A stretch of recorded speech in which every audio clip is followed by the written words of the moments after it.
A'udzu billahi minasyaitonir rajim. Bismillahirrahmanirrahim. Assalamualaikum warahmatullahi wabarakatuh. Sahabat-sahabat sekalian yang dirahmati Allah SWT. Alhamdulillah kita dipertemukan oleh Allah dalam sebuah majelis yang mulia, mengisi kebaikan di bulan yang mulia ini. Semoga Allah catat semuanya sebagai amal kebaikan, pemberat timbangan kebaikan kita kelak di akhirat. Dan juga sebagai sarana bagi kita semuanya untuk senantiasa menambah ilmu dalam rangka bekal ketaatan kita kepada Allah Subhanahu wa taala. Innal hamdulillah, sesungguhnya segala puji bagi Allah, nahmaduhu, kami memuji kepada Allah, wa nasta'inuhu, dan kami memohon pertolongan kepada Allah, wa nastaghfiruh, dan kami memohon ampun kepada Allah Subhanahu wa taala.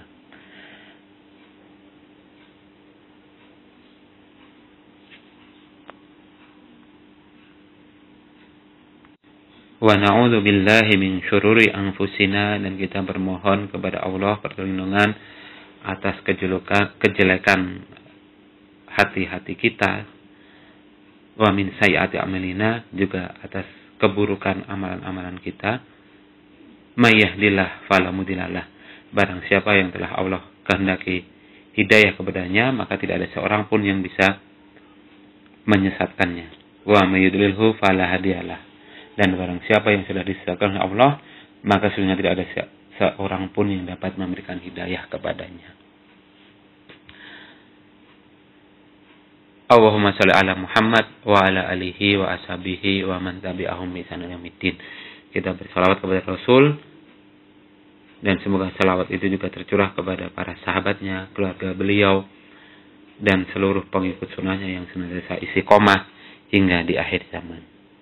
Sahabat-sahabat rahimakumullah, alhamdulillah kita tentu bersyukur kepada Allah menjadi bagian orang-orang yang sudah merasakan nikmatnya Islam, nikmatnya pada dalam sebuah hijrah ya, dari keburukan, kebatilan kepada kebaikan, kepada cahaya Islam. Tentu ini nikmat yang sungguh luar biasa dan tidak diberikan Allah kepada seluruh makhluknya yang ada di dunia ini, hanya makhluk-makhluk terpilih. Oleh karena itu kita harus senantiasa menjaganya dengan sebaik-baiknya, agar jangan sampai iman yang sudah ada di dalam dada, agar jangan sampai semangat kebaikan yang sudah membara di dalam hati-hati kita hilang terlepas, yang kemudian kita balik kepada kekufuran, naudzubillah, atau mungkin kepada kefasikan, atau kepada hal-hal buruk yang menjadi perilaku atau kebiasaan kita sehari-hari. Sahabat-sahabat semuanya, kesyukuran kita menjadi orang-orang yang telah berhijrah, dan juga mungkin ada sebagian kita adalah menjadi jalan bagi hijrahnya orang-orang di sekitar kita. Tentu ini jauh lebih mulia lagi. Dalam salah satu hadis riwayat Bukhari dan Muslim, Rasulullah SAW bersabda, "Fawallah la yuhda bika rajulun wahid khairul laka min humrin ni'am." Demi Allah, sungguh satu orang saja diberi petunjuk atau hidayah oleh Allah melalui perantaraanmu, maka itu lebih baik daripada unta merah. Nah, ini menjadi sebuah penyemangat bagi kita semuanya, agar bagaimana ketika kita sudah berhijrah, kita kemudian menjadi orang-orang yang mengajak sebanyak mungkin orang untuk berada di dalam petunjuk Allah Subhanahu wa ta'ala. Menyambung tema sebelumnya tentang hijrah, maka kemudian kita akan berdiskusi, akan berbicara tentang apa yang harusnya kita lakukan setelah kita mendapatkan nikmat hijrah itu. Apa yang harus kita lakukan setelah kita berhijrah. Berhijrah secara manawi, yaitu berhijrah dari keburukan kepada kebaikan. Maka yang pertama yang harus kita lakukan setelah kita mendapatkan nikmat hijrah itu adalah bagaimana kita harus senantiasa istiqomah.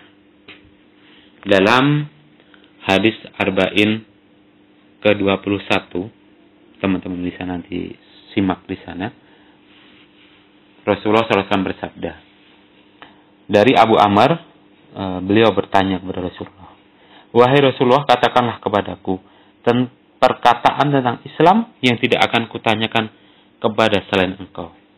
Maka Rasulullah SAW bersabda, katakanlah, amantu billah, aku beriman kepada Allah, summastaqim, kemudian istiqomahlah. Hadis riwayat Muslim. Ini memberikan pelajaran bagi kita semuanya tentang bagaimana pentingnya untuk istiqomah, konsisten, komitmen dalam keimanan yang telah kita dapatkan.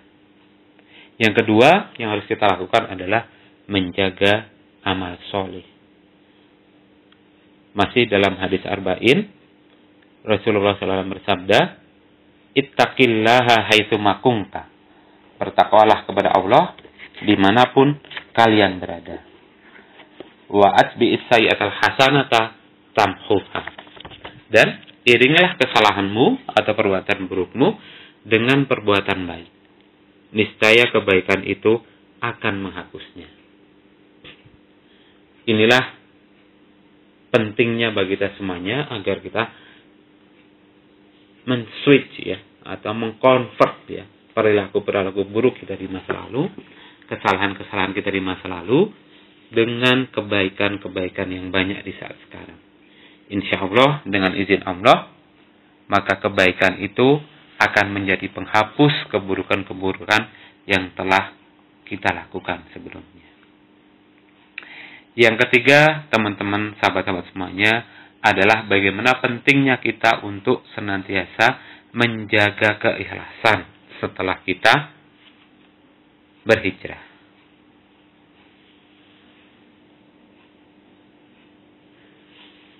Bagaimana kita bisa menomorssekiankan segala yang menjadi sebab datangnya hidayah kepada kita atau hijrah menjadi sebab hijrahnya kita, yang selanjutnya menjadikan Allah dan ridhonya hanya menjadi satu-satunya motivasi dalam beribadah dan beramal baik. Nah, ini yang sangat penting ya. Mungkin di antara kita ada yang berhijrah belum semata-mata karena Allah, karena orang lain, karena ketertarikan dengan seseorang dan sebagainya. Mari kita sikapi itu dengan positif. Artinya kita pun bersyukur itu sudah menghadirkan, sudah mengantarkan kita kepada gerbang hijrah, gerbang kebaikan, amal-amal solih. Tetapi selanjutnya adalah bagaimana kita harus mereorientasi ya, membuat mindset ulang di dalam pikiran kita, agar bukan itu lagi yang menjadi motivasi bagi kita semuanya dalam beramal kebaikan, dalam mengubah kebaikan setelah kita melakukan keburukan atau kesalahan di masa lalu itu. Tetapi yang kemudian harus kita jadikan motivasi adalah selanjutnya Allah dan ridhonya. Karena ketika kita menjadikan Allah dan ridhonya sebagai satu-satunya motivasi, manifestasi dari keikhlasan, maka insya Allah kita akan berada di dalam komitmen dalam beramal soleh. Karena kalau motivasinya bukan karena Allah, akan sangat mungkin membuat kita kecewa, akan sangat mungkin membuat kita kemudian berpaling, berbalik arah dan sebagainya, ketika yang kita jadikan motivasi ternyata tidak sesuai dengan yang kita harapkan. Teman-teman semuanya, berhijrah adalah sebuah proses perjalanan maknawiyah. Ya. Kalau dulu zaman Rasul ada hijrah secara makani, ketika Rasul diperintah oleh Allah untuk berpindah dari Mekah ke Madinah. Akan tetapi dalam konteks kita sekarang dan di negara kita, hijrah maknawi itu jauh lebih harus kita perhatikan ya, karena insya Allah secara makani kita tidak membutuhkan untuk hijrah. Daerah kita, tempat kita, negara kita masih sangat kondusif untuk melakukan amal-amal kebaikan. Nah, teman-teman semuanya, setelah kita berhijrah secara maknawi tadi, ternyata memang kita harus bergelut dengan rintangan-rintangan yang tidak sedikit ya. Salah satunya adalah bagaimana menjaga diri kita dari rintangan yang pertama adalah dorongan untuk kembali kepada keburukan atau kemaksiatan atau masa lalu kita yang buruk. Karena ketika kita berhijrah, kita menuju kepada kebaikan, maka sesungguhnya ada banyak yang tidak suka dengan kita. Ada syaitan yang senantiasa mengganggu kita, menggoda kita. Ada hawa nafsu kita yang secara naluri ingin kepada hal-hal yang nggak baik. Ataupun ada orang-orang nggak baik di sekitar kita yang ingin agar kita juga nggak baik.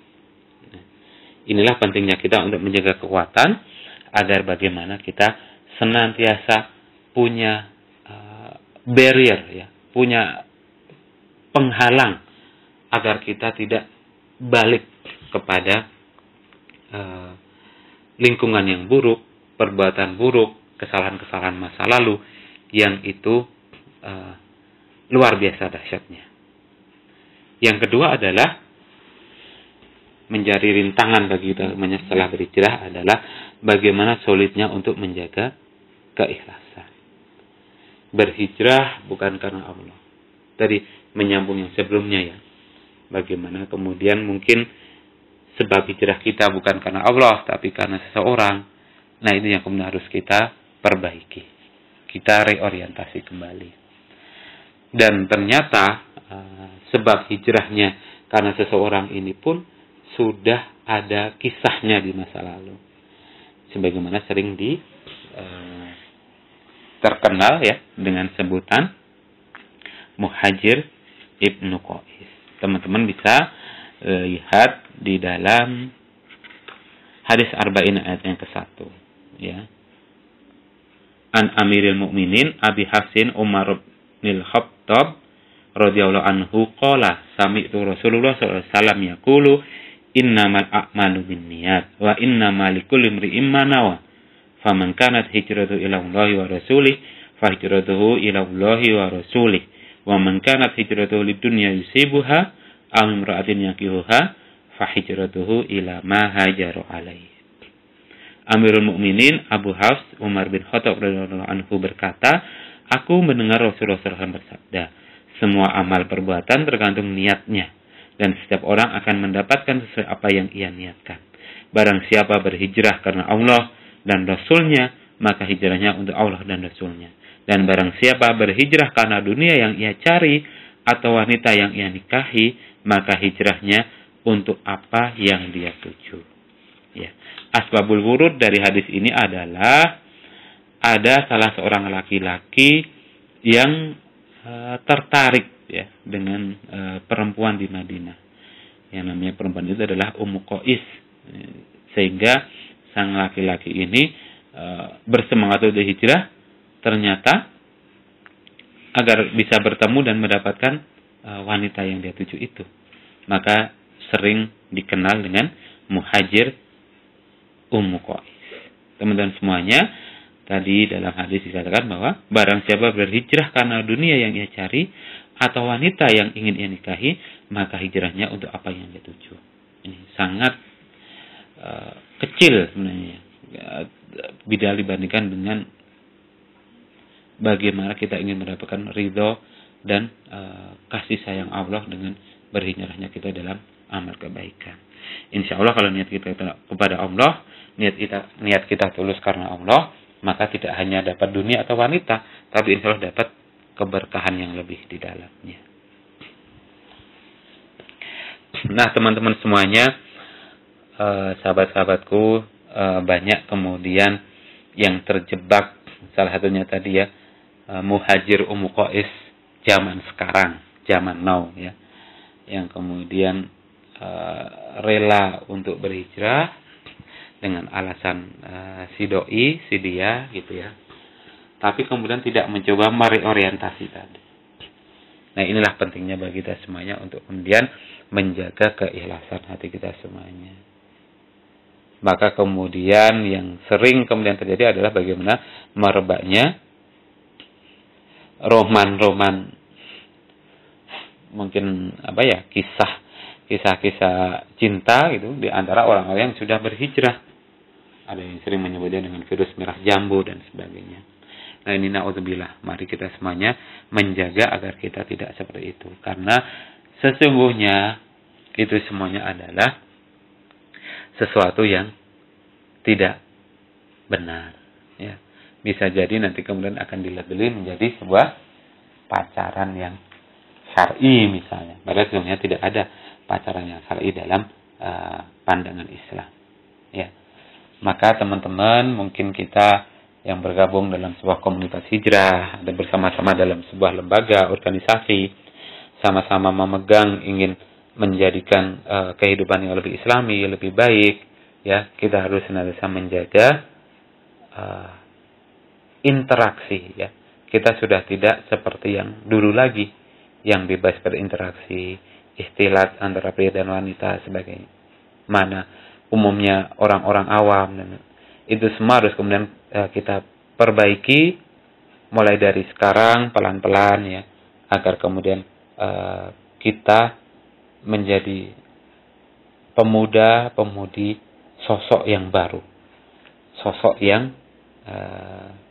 setelah berhijrah tadi, yang tentu berbeda dalam hal adat kebiasaan daripada sebelum kita berhijrah. Ya, maka teman-teman, bagaimana pentingnya kita harus bisa yang pertama menjaga batasan interaksi antara pria dan wanita. Jangan sampai nanti karena alasan diskusi, mungkin alasan koordinasi organisasi, atau alasan yang lain menjadikan kita kemudian melakukan pembenaran untuk kemudian membuat interaksi yang berlebihan. Ya. Atau mungkin teman-teman yang sudah ada di LDK misalnya, mari kita benahi. Ya, saya dengar misalnya di IKMA gitu, ada dawabit waktu untuk tidak berinteraksi lewat SMS, chattingan dan sebagainya lebih dari jam 9. Nah, seperti itulah kira-kira upaya-upaya yang bisa kita lakukan. Atau juga kita kemudian membuat batasan yang lebih tegas, misalnya ketika rapat, tidak dalam sebuah forum yang beradu pandang. Ketika kajian, ada batas, ya, ada hijab yang kemudian harus kita tempatkan di antara laki dan perempuan dan sebagainya.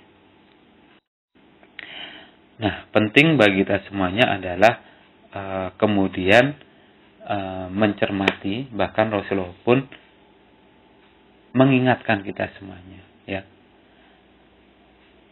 Apalagi untuk urusan diskusi, untuk urusan koordinasi organisasi, yang benar kita menabrak hal-hal yang bersifat bisa membangkitkan perasaan tadi gitu. Bahkan seorang laki-laki itu pun diingatkan untuk jangan gitu, ya, memberikan ucapan selamat, misalnya selamat ulang tahun misalnya, sering ada, ya, atau selamat atas kelulusan misalnya, atau bahkan sekedar mengucapkan syafakallah ketika seseorang itu sakit misalnya secara direct atau wapri atau japri seperti itu.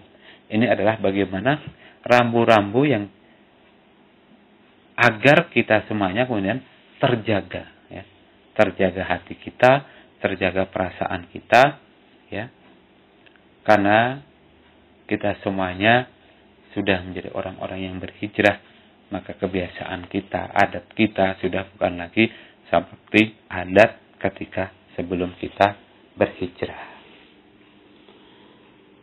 Teman-teman, sahabat-sahabat semuanya, virus merah jambu kalau kita bicara sebenarnya tidak hanya terjadi saat sekarang, bahkan sudah dari zaman dahulu, ya, zaman dahulu. Bahkan tadi Muhajir Ummu Qais pun sebenarnya bisa kita sebut itu sebagai sebuah virus merah jambu zaman dahulu kala gitu, ya. Artinya adalah sudah banyak sebenarnya kasus ini kemudian terjadi. Akan tetapi bagaimana tentu sikap kita adalah jangan sampai kita menjadi orang-orang yang ada di dalam lingkaran kasus itu, gitu, ya. Karena saya memahami ada banyak mudarat yang kemudian akan kita dapati ketika kita kemudian justru terjebak pada tadi hal-hal virus merah jambu tadi. Itu ya. Fokus kita mungkin akan terpecah ya. Tidak nyaman bagi teman-teman misalnya dalam organisasi dan sebagainya. Kemudian membuat hati kita mungkin juga menjadi tidak bersih dari keikhlasan kepada Allah dan sebagainya. Maka bagaimana sebenarnya cara terbaik untuk kita mengambil ibrah dari kasus virus merah jambu ini? Maka di samping kisah Muhajir Ummu Qais yang tadi sudah kita sampaikan sebagaimana ada di dalam penjelasan hadis arba'in ayat pertama, maka juga kisah virus merah jambu atau kisah percintaan yang lebih fenomenal lagi itu ada di dalam kisahnya Nabi Yusuf alaihissalam.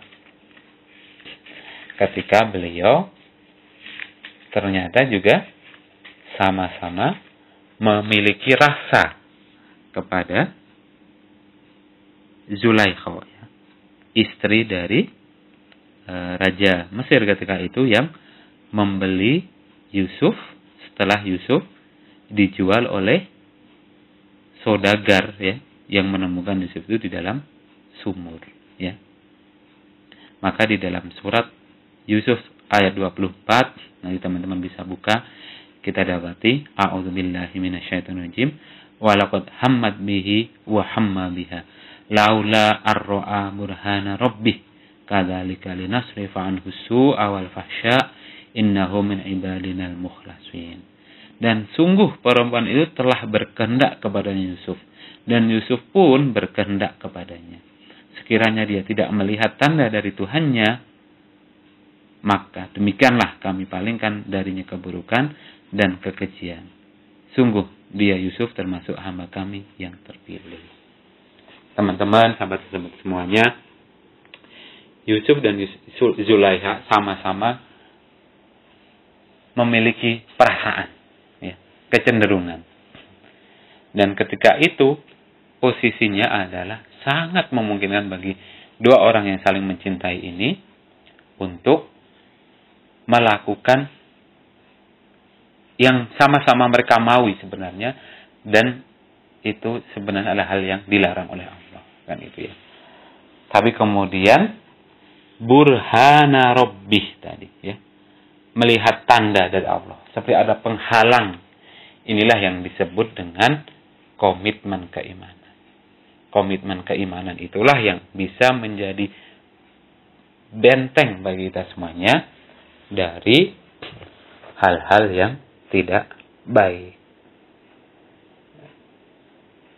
Yusuf mengajarkan kepada kita semuanya tentang bagaimana beliau menjaga komitmen keimanan itu. Dan komitmen keimanan itu tidak akan bisa hadir di dalam diri kita kalau kita tidak pernah melakukan tarbiyah, pembinaan kepada jiwa kita. Dan pembinaan kepada jiwa dan fikriyah Yusuf sudah dimulai sejak beliau kecil ketika diasuh oleh ayah beliau, yaitu Nabi Syuaib ya. Nah, teman-teman semuanya, kemudian yang selanjutnya adalah bagaimana kemudian kita memahami ketika kita ada perasaan atau tadi menjadi continue dari kisah drama hijrah karena seseorang tadi gitu. Kemudian kita masih memendam perasaan dan sebagainya gitu ya. Jangan sampai kemudian kita sebenarnya sama saja dengan orang-orang yang belum berhijrah tadi gitu ya. Jadi seolah-olah menjadi pacaran yang syar'i. Gitu. Allah SWT secara tegas sudah memberikan larangan kepada kita semuanya di dalam surat Al-Isra ayat 32. Wala taqrabuz zina innahu kana fahisyatan wa sa'a sabila.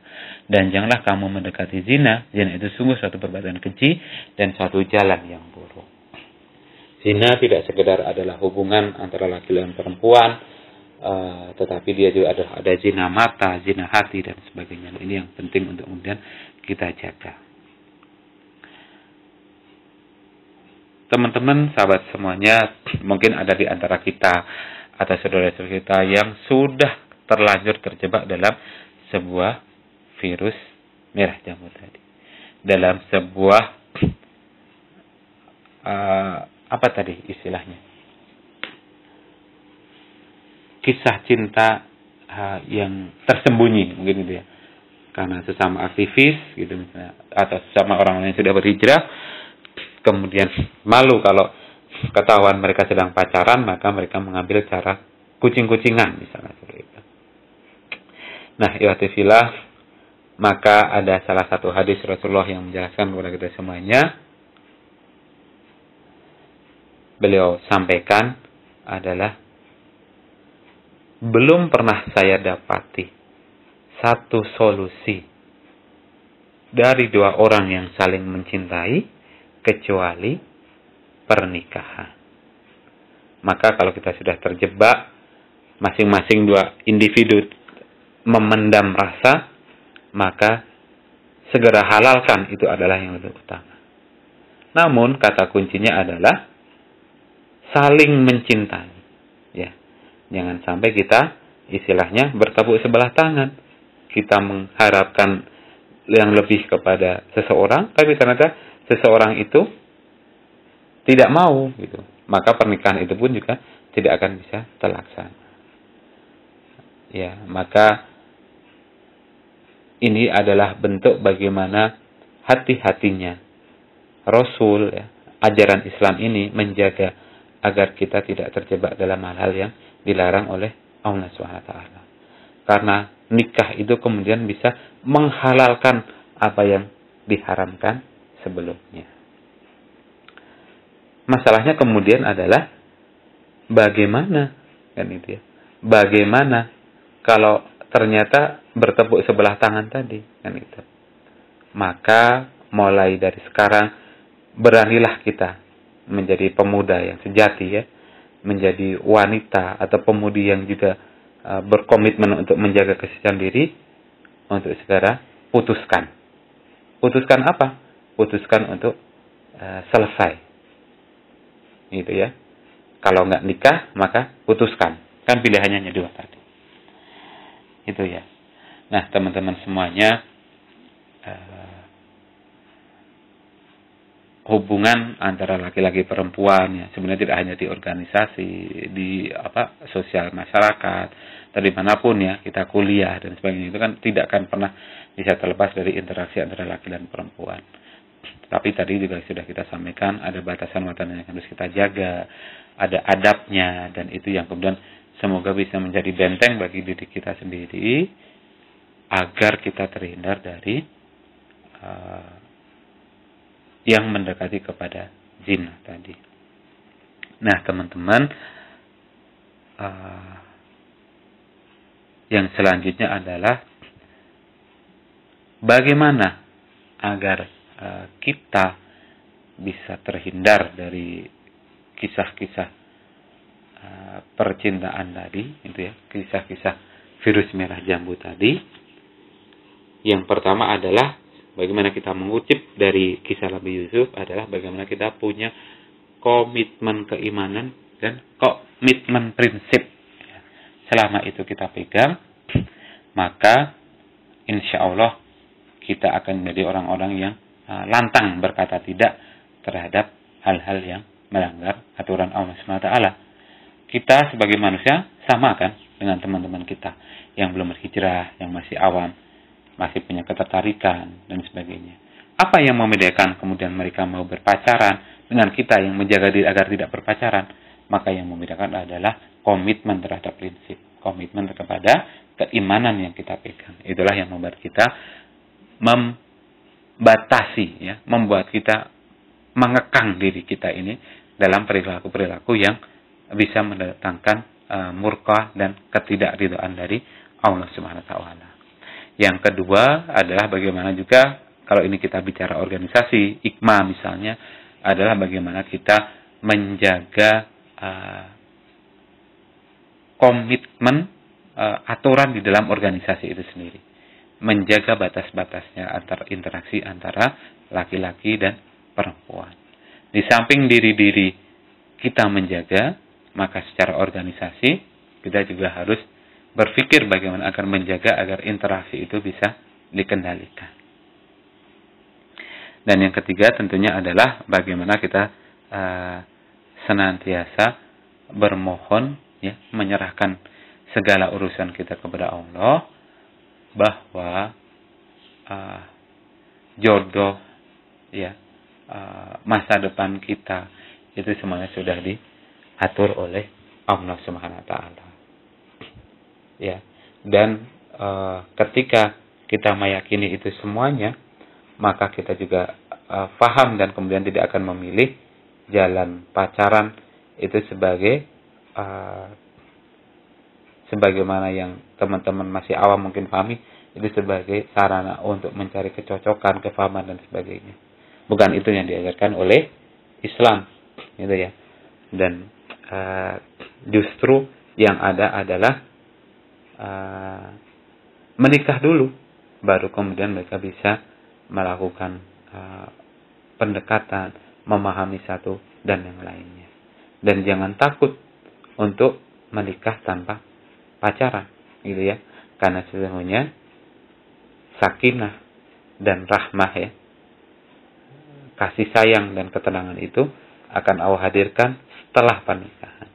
Banyak kita dapati pasangan-pasangan yang mereka tidak melakukan pacaran segitu, bahkan mungkin tidak pernah melihat wajahnya sebelum akad nikah, gitu.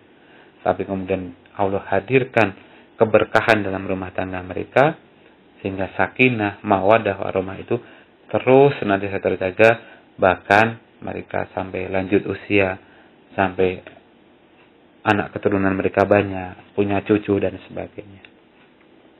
Nah, teman-teman semuanya, mungkin itu yang bisa saya sampaikan menjadi renungan bagi kita semuanya, agar bagaimana proses hijrah yang sudah kita lalui, agar bagaimana